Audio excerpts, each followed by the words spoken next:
সালাম ফিরানোর পরে আমরা কোন দোয়াগুলো পাঠ করব, কোন দোয়াগুলো পড়ব সে সম্পর্কিত আলোচনা।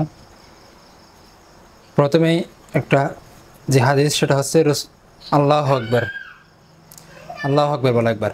রাসূলুল্লাহ সাল্লাল্লাহু আলাইহি ওয়াসাল্লাম সালাম ফেরানোর পর একবার আল্লাহু আকবার বলতেন, অর্থাৎ আল্লাহ সর্বশ্রেষ্ঠ। আরেকটা হচ্ছে সাওবান রাদিয়াল্লাহু আনহু থেকে বর্ণিত, রাসূলুল্লাহ সাল্লাল্লাহু আলাইহি ওয়াসাল্লাম সালাত শেষে 3 বার ক্ষমা চাইতেন, অর্থাৎ আস্তাগফিরুল্লাহ আস্তাগফিরুল্লাহ আস্তাগফিরুল্লাহ, আমি তোমার নিকট ক্ষমা প্রার্থনা করছি এর অর্থ। অতঃপর বলতেন আল্লাহুম্মা আনতাস সালাম ওয়া মিনকাস সালাম তাবারাকতা ইয়া যাল জালালি ওয়াল ইকরাম। আল্লাহুম্মা আনতাস সালাম, হে আল্লাহ তুমি শান্তিময়, ওয়া মিনকাস সালাম, শান্তি তোমার নিকট থেকে আসে। তাবারাকতা যাল জালালি ওয়াল ইকরাম, তাবারাকতা তোমার নাম হচ্ছে বরকতময়, তুমি হচ্ছে বরকতময়। ইয়া যাল জালালি ওয়াল ইকরাম, হে প্রতাপ ও সম্মানের অধিকারী।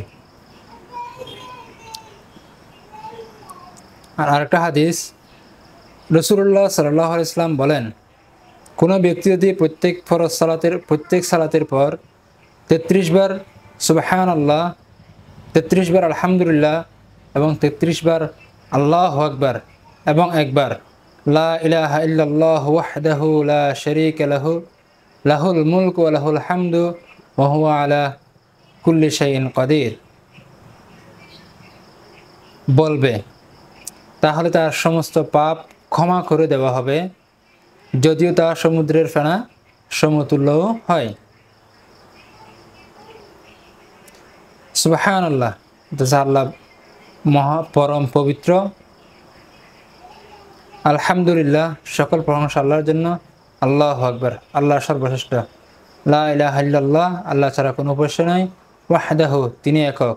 লা শারীকা লাহু, তার কোনো শরীক নেই। লাহুল মুলকু, তার জন্যই রাজত্ব। ওয়া লাহুল হামদু, তার জন্যই সমস্ত প্রশংসা।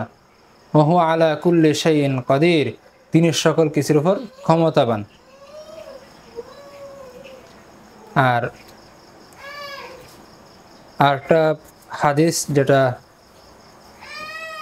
এর আগে আমি বলছি, রাসূলুল্লাহ সাল্লাল্লাহু আলাইহি ওয়াসাল্লাম বলেন, প্রত্যেক ফরজ সালাত শেষে আয়াতুল কুরসি পাঠকারীর জান্নাতে প্রবেশ করার জন্য আর কোনো বাধা থাকবে না মৃত্যু ব্যতীত।